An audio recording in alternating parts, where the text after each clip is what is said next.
Və ən əsas hissələrdən biri də təbii ki, hüceyrələr arası lipid dediyimiz, yəni hüceyrələr arası yağlı mühit. Bu hüceyrələr belə deyək ki, yağlı bir yatağın üzərində bir-birlərinə düzülmüş şəkildə yerləşiblər. Bütün bunların isə, yəni bu üç komponentin üçünün də özünün rolu vardır. Əvvəla keratinozitlər və yaxud da korneositlər.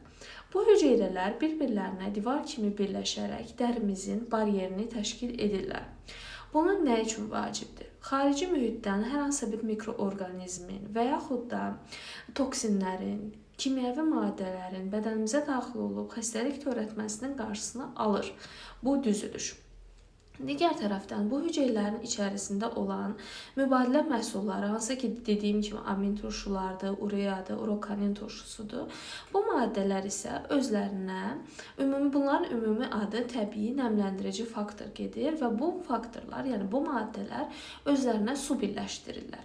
Nəticədə isə dərimiz